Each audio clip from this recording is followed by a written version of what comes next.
Hello बच्चों। आज मैं आप लोगों को क्लास 3 का चैप्टर नंबर 4 पढ़ाने वाला हूँ।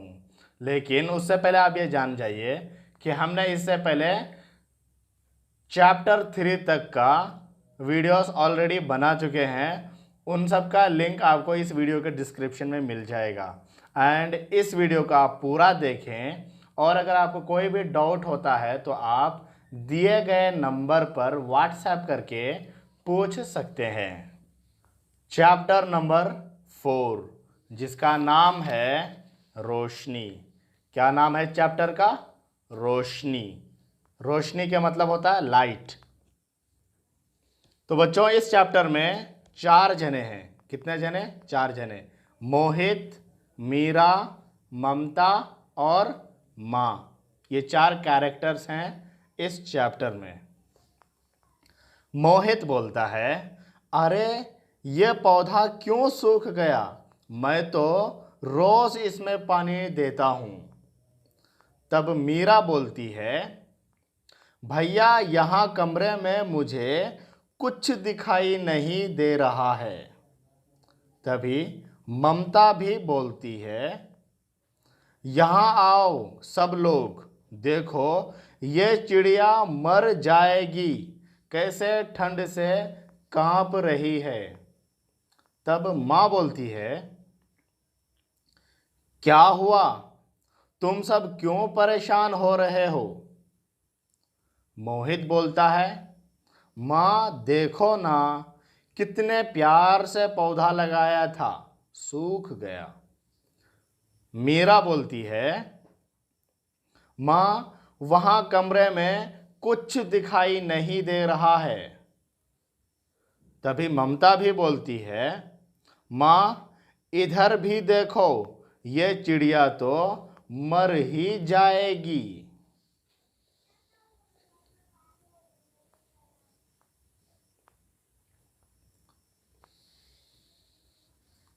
तब माँ बोलती है, अरे मोहित, तुमने पौधा कमरे में क्यों रखा है? सूरज की किरणें उस तक नहीं पहुंच रही है, इसलिए ये सूख गया। और मीरा, कमरे की सारी खिड़कियां बंद है, इसलिए वहां अंधेरा है। मोहित बोलता है, माँ अब समझ में आया यह पौधा क्यों सूख गया। तब माँ बोलती है, ये चिड़िया भी गर्मी चाहती हैं, इसे बाहर लाओ, सूरज की रोशनी दिखाओ। प्रकाश एक शक्ति है जो हमें सूर्य से मिलती है। प्रकाश क्या है? प्रकाश एक शक्ति है। प्रकाश का मतलब होता है रोशनी। प्रकाश एक शक्ति है जो हमें सूर्य से मिलती है। सूर्य मतलब सूरज। तभी मोहित बोलता है, लेकिन माँ सूर्य तो धरती से बहुत दूर है, फिर उसकी रोशनी हम तक कैसे पहुंचती है? तब माँ बोलती है, सूर्य की रोशनी बहुत तेज गति से यात्रा करती हुई हम तक पहुंचती है।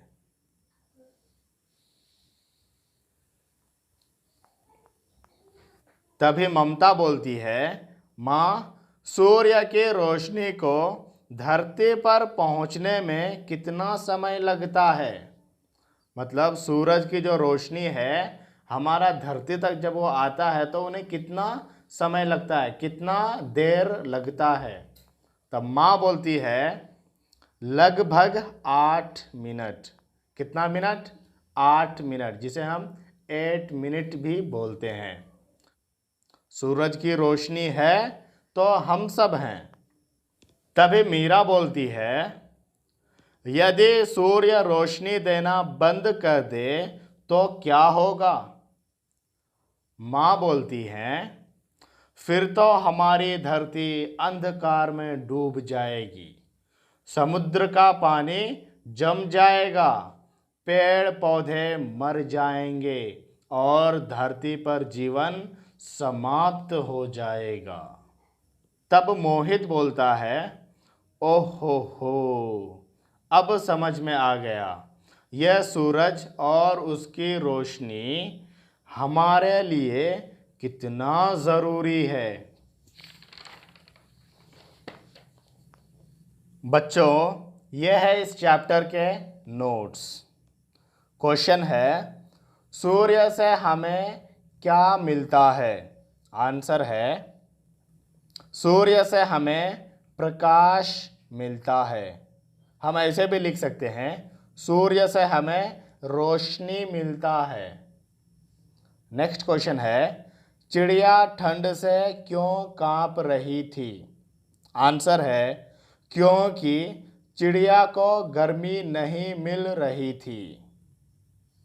नेक्स्ट क्वेश्चन है, यदि सूरज ना निकले तो क्या होगा? आंसर है, हमारी धरती अंधकार में डूब जाएगी, समुंदर का पानी जम जाएगा, पेड़ पौधे मर जाएंगे और जीवन समाप्त हो जाएगा। बच्चों, जहाँ जहाँ पे हमने कॉमा लगा रखा है, यहाँ पे एक कॉमा है और यहाँ पे एक कॉमा है, तो आप यहाँ से लेकर एक कॉमा तक लिख सकते हैं या फिर एक और एक ये दूसरा लाइन लिख सकते हैं। कोई सा भी लाइन, अगर आप एक लाइन भी लिखते हैं तो आपको मार्क्स मिल जाएगा।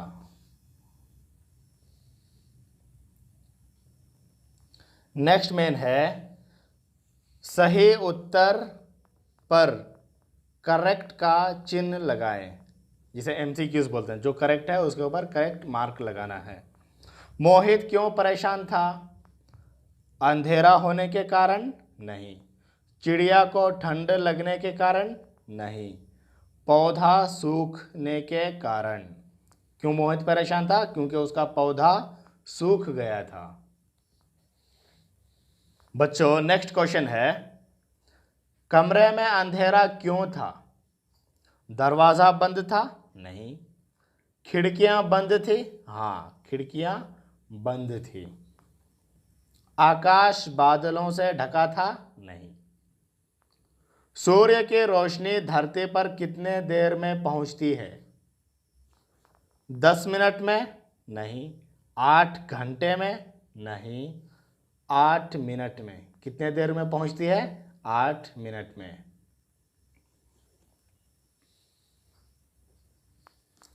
नेक्स्ट मेन है, शब्द की समझ, अंडरस्टैंडिंग द वर्ड्स।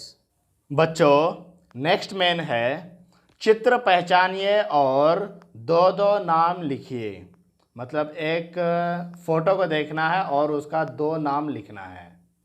जैसा ये क्या है? सूरज। सूरज को हम क्या बोलते हैं? सूरज बोलते हैं। सूरज का और एक नाम है दिवाकर। नेक्स्ट, पेड़, वृक्ष। पेड़ को हम क्या बोल सकते हैं? वृक्ष भी बोल सकते हैं। घर, घर को हम क्या बोल सकते हैं? घर और मकान। चिड़िया, एक तो है चिड़िया और चिड़िया को हम क्या बोल सकते हैं? पक्षी। ये क्या है? धरती। धरती को हम क्या बोल सकते हैं? जमीन। नेक्स्ट क्या है? औरत। औरत को हम क्या बोल सकते हैं? स्त्री। बच्चों, नेक्स्ट मेन है, रेखा खींचकर विलोम शब्द का मेल कीजिए। मतलब अपोजिट वर्ड्स को मैच करना है।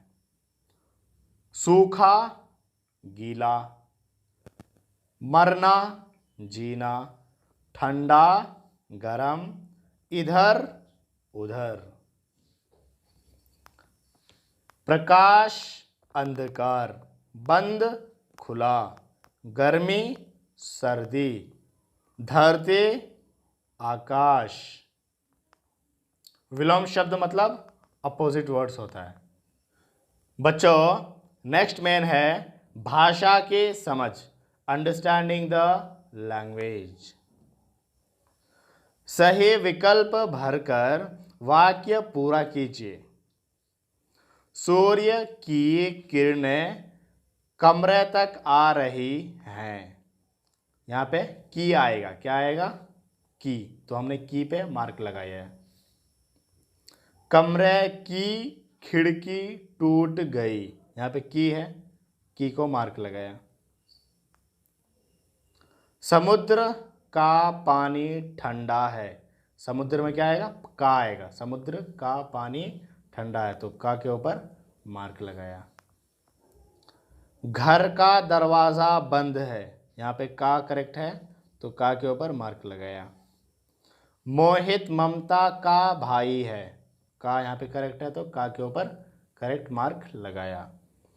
बच्चों, नेक्स्ट है एक्टिविटी, जो कि आप खुद से भी कर सकते हैं। बोलिए, बताइए। यदि फूल ना हो तो क्या होगा? हमें खुशबू नहीं मिलेगी।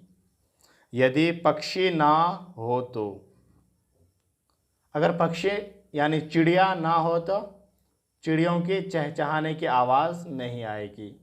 यदि पाठशाला ना हो तो क्या होगा? हमें शिक्षा नहीं मिलेगा।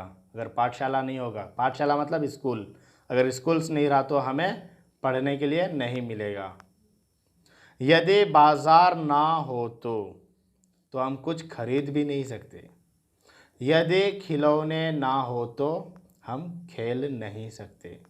तो बच्चों, यहीं पे ये चैप्टर एंड होता है। अगर आपको इस चैप्टर के रिलेटेड कोई भी डाउट है तो आप इस दिए गए नंबर पर व्हाट्सएप करके पूछ सकते हैं। एंड इससे पहले हमने चैप्टर 3 तक का वीडियोस बना रखा है। अगर आप वो भी देखना चाहते हैं तो इस वीडियो के डिस्क्रिप्शन में उसका लिंक मिल जाएगा, आप एक बार ज़रूर देख लीजिए। तो बच्चों, do like, share and subscribe to our channel Shiksha digital.